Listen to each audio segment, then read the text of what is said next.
Welcome to Story Spark. My name is Gavin. And I'm Daniel, and we're your hosts. And we'll be telling some scary stories tonight because it's October Halloween time. Spooktown.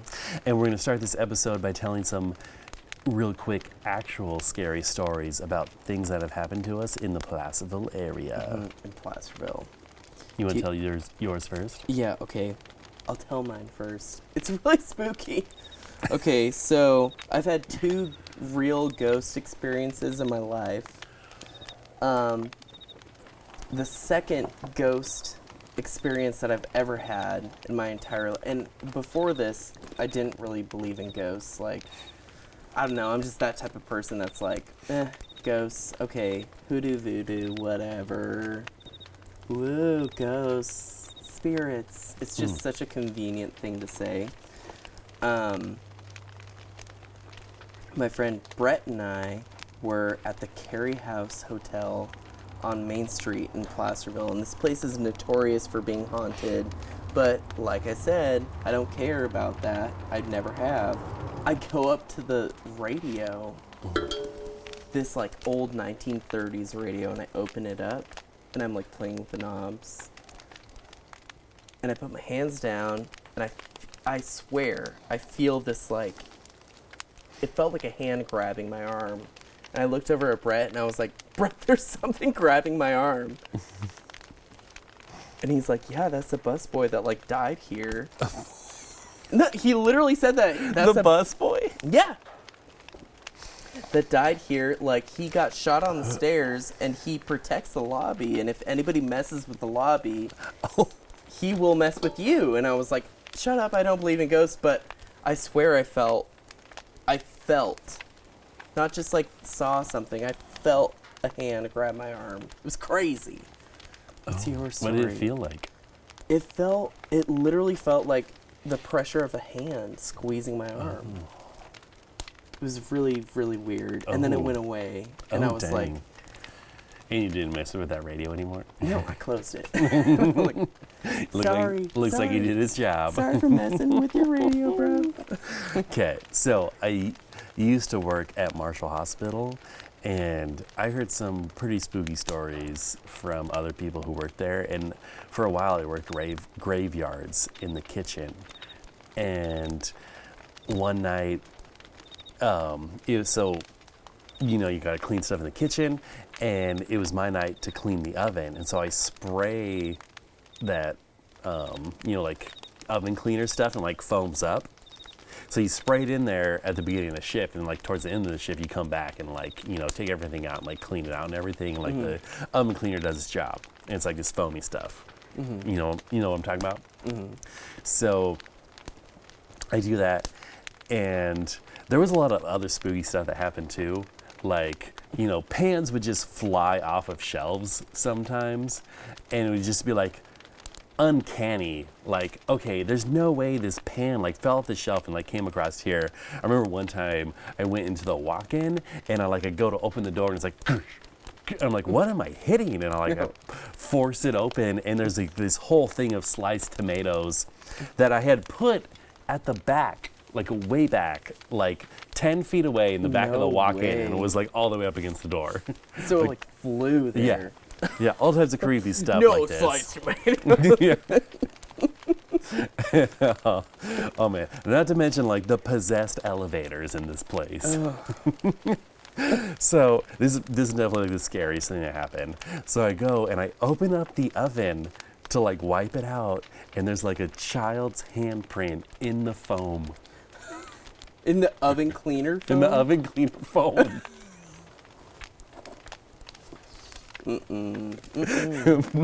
I mean, there's like no kids wandering around this place in the middle of the night, Who would let put their alone hand coming in oven into the cleaner kitchen, foam? into the oven, and putting their hand in the foam. Yeah, except for ghost kids. Except for ghost children. And ghost busboys grabbing our arms. So tonight's story comes from Rose at Solid Ground. She's amazing. She used to do trivia over at Danette's Brick Oven Pub. I don't know if any of you guys have been there for trivia, but she is the funniest lady ever. Rose is the best. She's the best. So tonight's story is called The Man with No Face. Ooh, Inception. That appears to be a dice on a dice. Our story begins in a small, dusty town in Nevada, surrounded by nothing but desert, sagebrush, crickets, prisoners. I mean, Nevada's just full of prisons everywhere. Really? Yeah. Oh, I didn't know that. No. Yeah, they have prisons there because if you try to run away, you'll die in the desert. Anyways, deserts and a gambling problem. Our story is set in Elko, Nevada, a tiny town with probably 3 houses, a couple buildings, and a large casino hotel that is very old and run down, and the only revenue that anyone makes there is from gambling. So, our story starts, it's a quiet night at this hotel, and there are 3 people there. There's a rich out-of-towner, there's the madame of the hotel, and A Janet Snakehole type? yes, that's the name of the casino actually, Snakehole Oh. Tavern. Win your fortune in the Snakehole. Tavern. And a strange man, which no one knows, rolling a dice on a table. Some craps? Popcorn. Daniel. Looks like a little rainbow with a cloud. So the dice hit against the back of the table and bounced up. It was 7s, which I'm sure means something in craps that I don't know. It means you gotta get up and go take a crap. So everybody got up in the restaurant. The bathrooms were full for a little while. And then when they wandered out, something very strange happened. Because it was early in the night, but when they had emerged from the bathrooms, the stranger, the rich out-of-towner, and the madame, they realized it was morning time. The sun was up. And the bustling that was going on in the tavern, the Snakehole Tavern, was nobody was there. And it was oddly quiet. Actually, there was no sound. It was almost deafening. Just then, the sun broke up from the horizon as they could see the windows facing, where's the sunrise in? The east. In the east. In the west. In the west. And it had dewed, apparently, because there was a rainbow with a cloud. Dude. Cloud Like morning dew. Oh. Morning dew. I thought you meant like, what's up, dude? Some Mountain Dew. Some mountain dude. But it was eerily, eerily quiet. Just then the cloud moved and there was a saucer shape in the sky. Oh. And just then everything went black. It went dark. The candle lights the lamps that were in the tavern, that was the only thing lighting. It was dark outside now, completely pitch black. And they heard some like scrambly voices that kind of sounded like clicking and popping, like, but it was almost like they were saying something, but they couldn't make it out. Oh. And they knew they had to get out. So the 3 looked at each other and they were like, what? How are we going to get out of here? Popcorn. Gavin. Looks like an L. In like a little block. Like a little block or something. The entire town had just experienced this very strange coincidence. They saw a flying saucer, then everything went out. It's almost like the sun wasn't like real. Like it just stopped shining.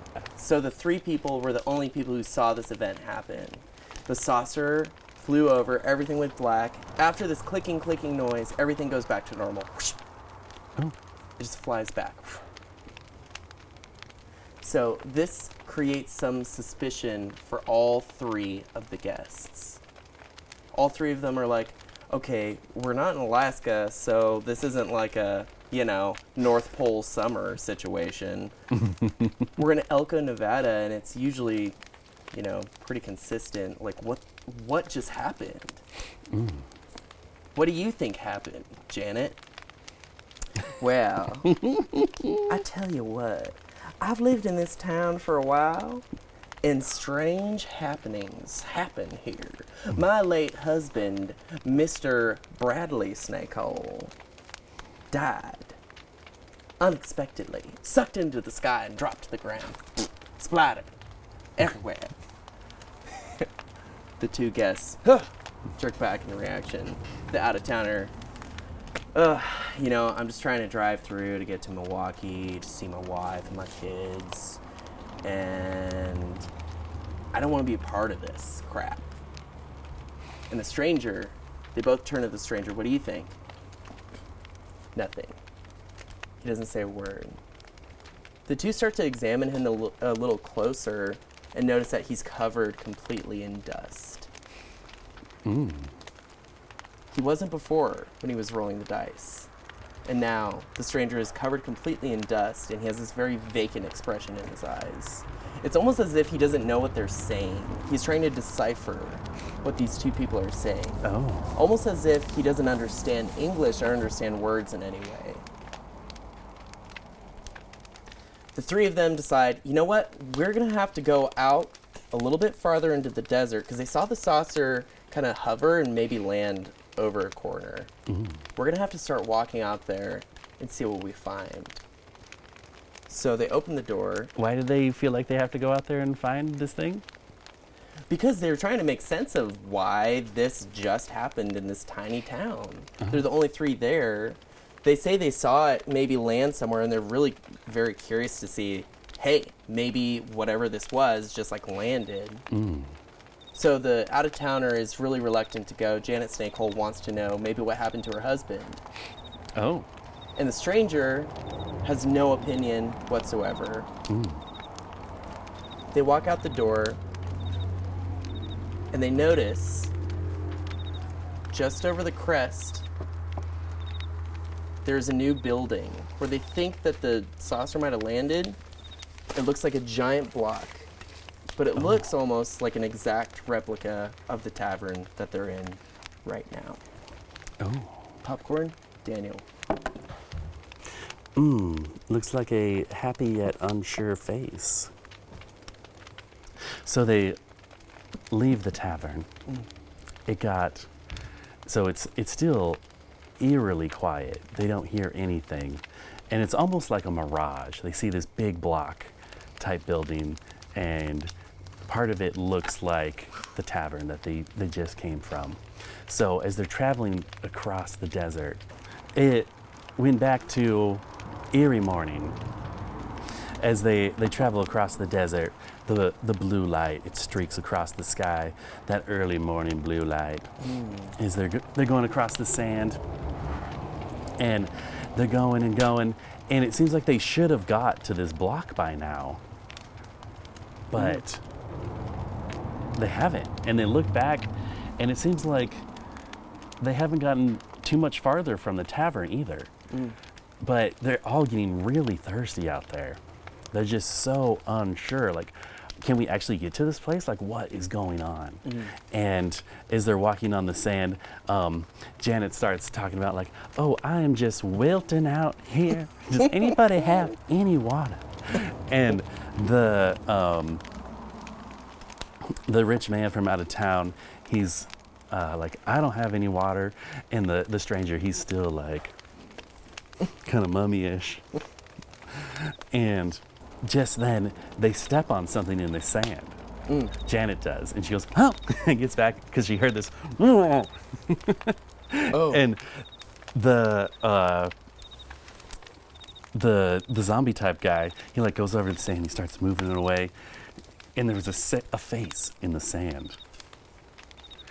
kind of a mummy-ish looking face, like very, very dry. And he opens his eyes and they're piercing blue. Ooh. And he says, to get across the desert, you must. He kind of stops and he starts blinking. His mouth starts pulling at the sides, and the sand starts moving. Is this Dune? Is he high on the spice? The spice. The spice of life.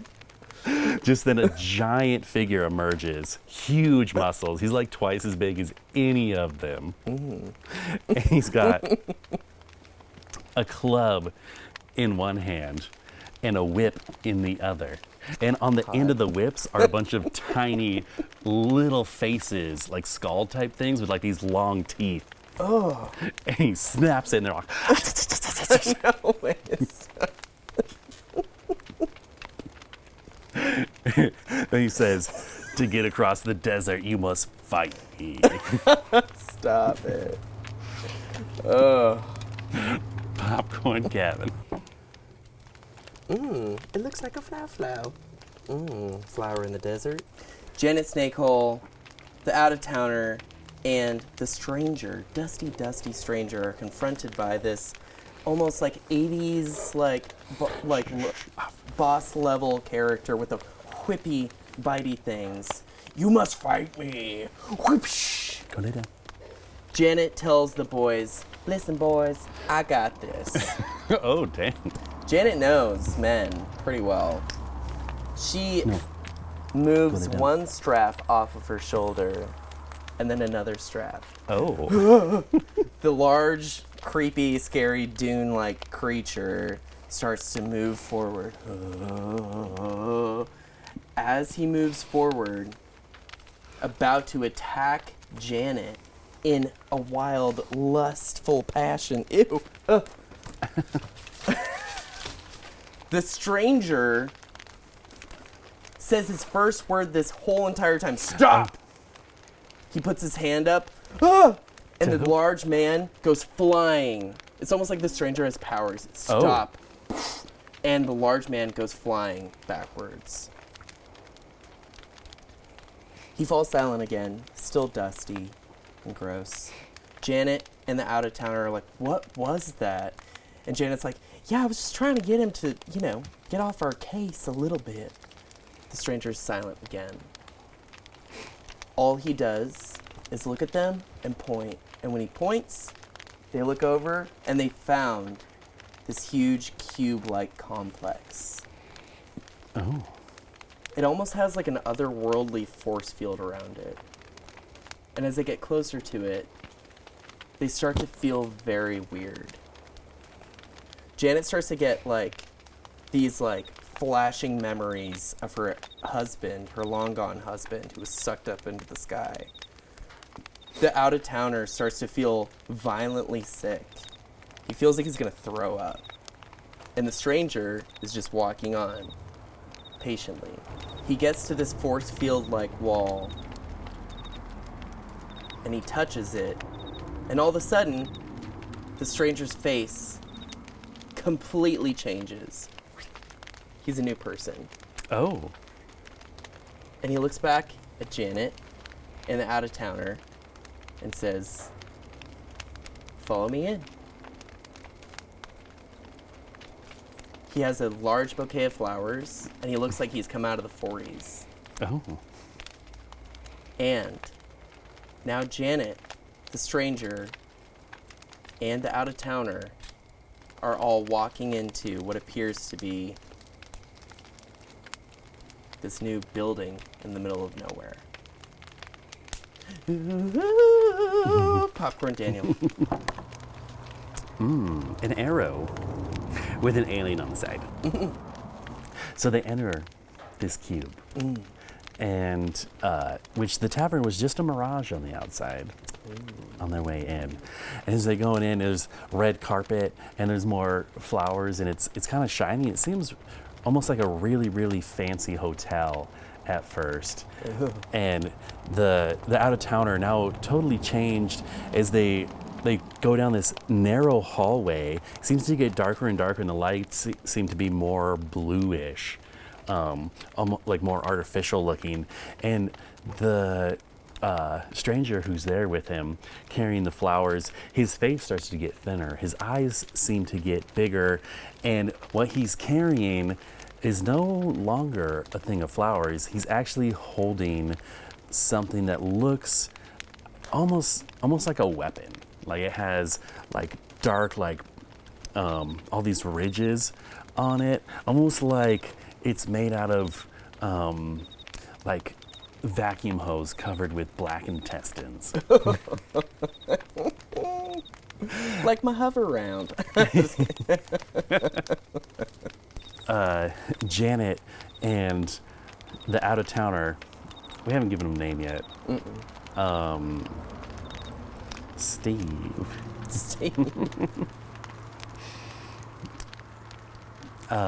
They don't know why, but they're very compelled to follow him. As they're going, and it's getting darker and darker. Are they scared? They don't know. It's almost like they have to follow him. They don't know why. Like they're terrified, but they or just keep like are they under like a spell almost? Like what's going on with them? Mm-hmm. Oh, okay. They don't know.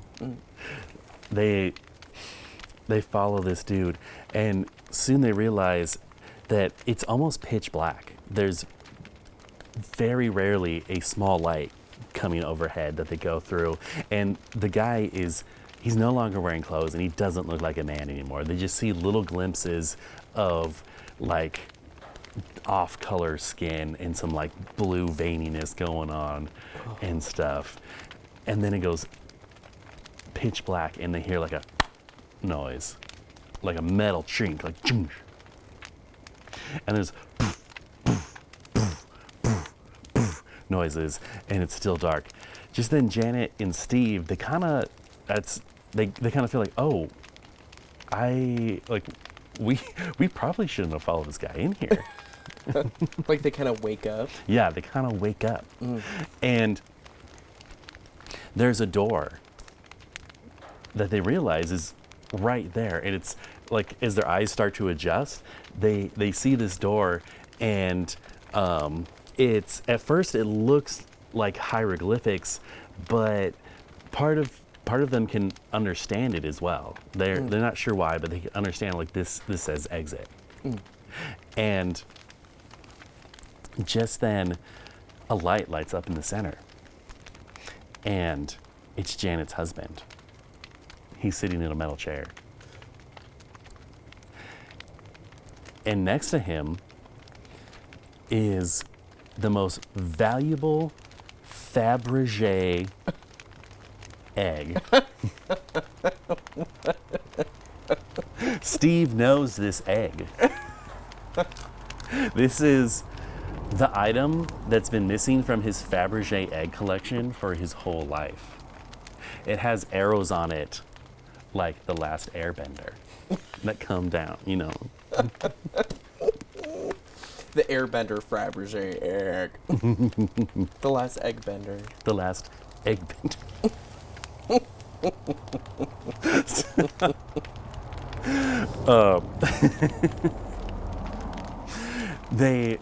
They realize this is what they've been wanting. There's Janet's husband. There's Steve's most desired item missing from his collection. And between them, they realize there's a very black, greasy looking thing.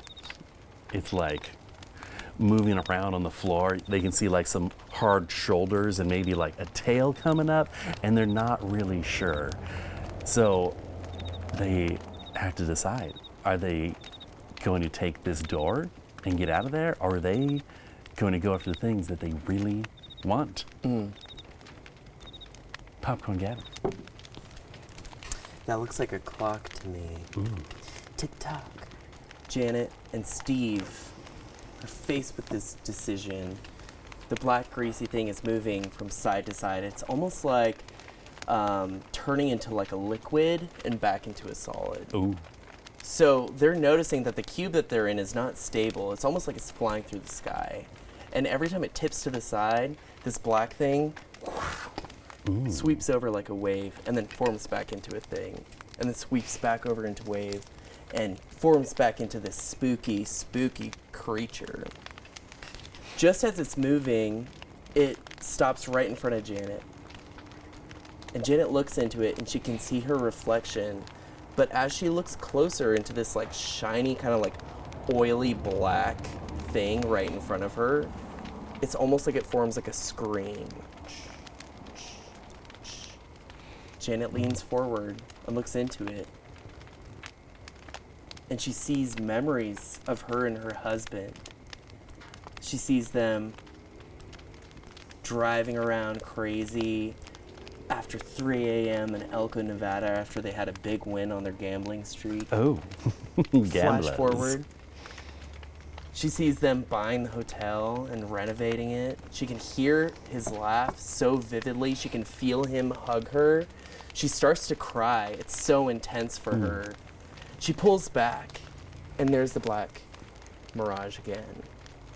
And it sweeps a couple more times, and then it pops up in front of the stranger. Steve? Steve. Not the stranger. Steve. He leans forward and sees his Upper West Side apartment. And he sees all of these things that he's done in his past that maybe aren't so great to get him to where he is today.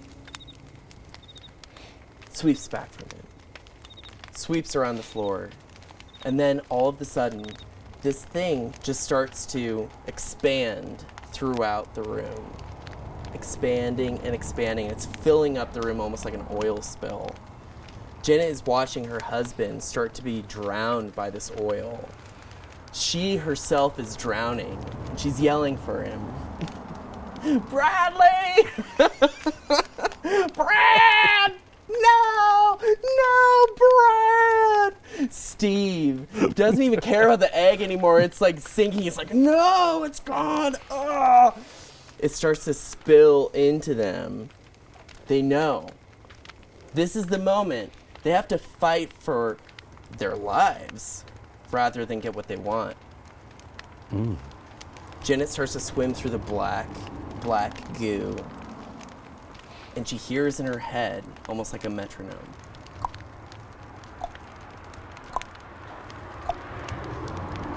She almost knows that her life is about to end. She's about to be gone. But she's kind of tempted to be gone. Because then she would be with Bradley. Or so she thinks. She's swimming and swimming.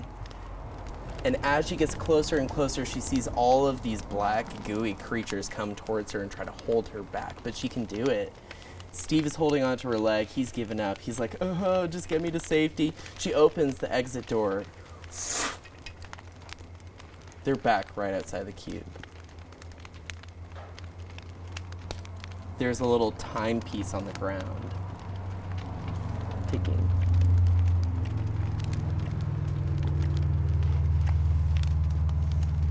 Popcorn. Daniel. Oh. Oh. Another face. I got another face. It's kind of a sad one now. Oh. As they're looking at this timepiece, Steve recognizes that this is a very valuable timepiece, and he goes to pick it up. And as he picks it up, with it out of the sand starts to come the dude from earlier. This time he is very, very sad because he did not get Janet. And as he's pulling it up, Janet and Steve both kind of look at each other and they realize, what? Or they think, like, what was that to themselves? And Janet definitely longing for her husband, and Steve longing for more riches evermore. Evermore. He's such a greedy squirrel.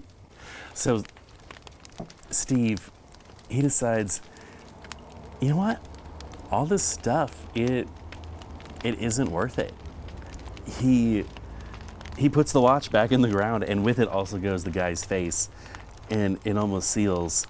He puts it in the ground, and Steve kind of has this moment of, yeah, like, why am I going after all this stuff? And just then, Steve turns to sand.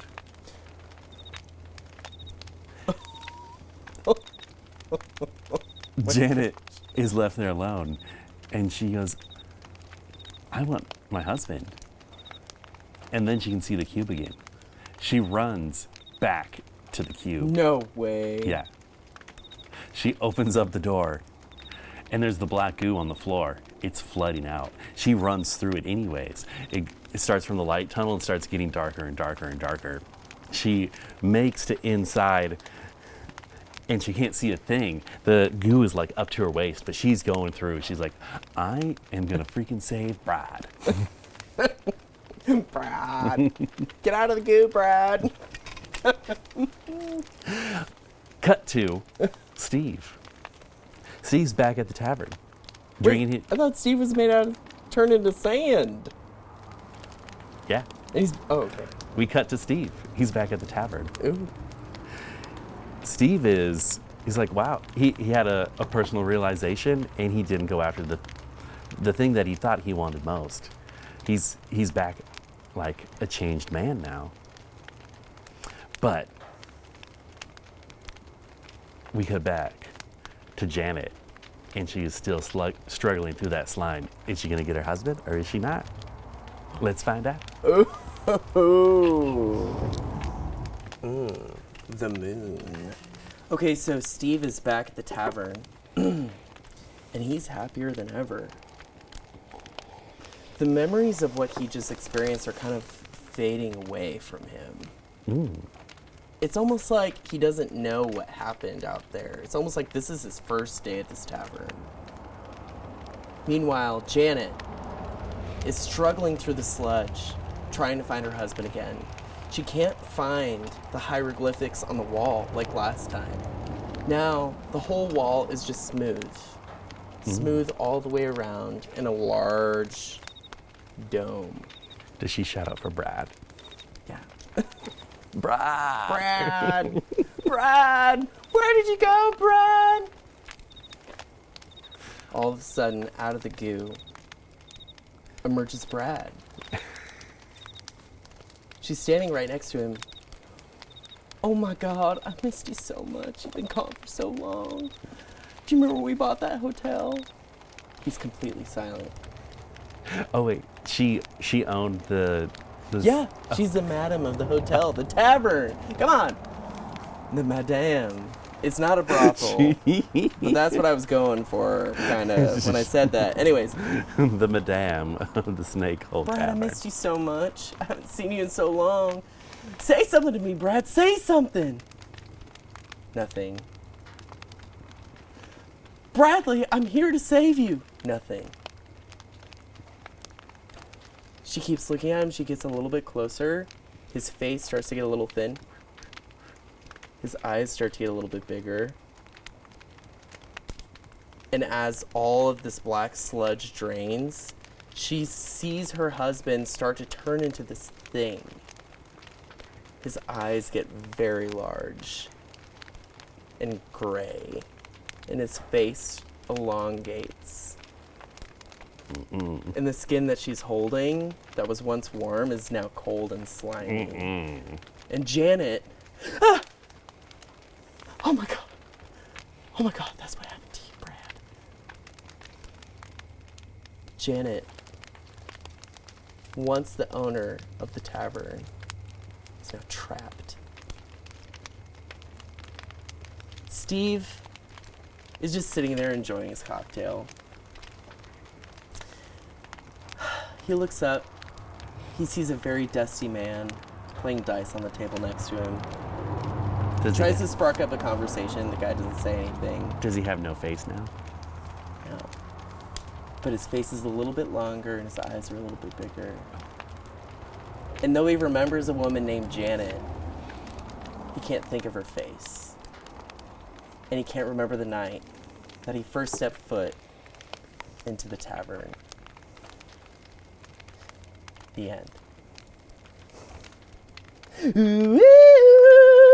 Thanks for watching and listening, everybody. You can also find us on Foothill 7 TV. You can find us on YouTube. And you can find us on your favorite podcast thing out there. And you can find us on Instagram at StorySparkTV. Yeah. And you can send us suggestions for story titles there, and we'll shout you out.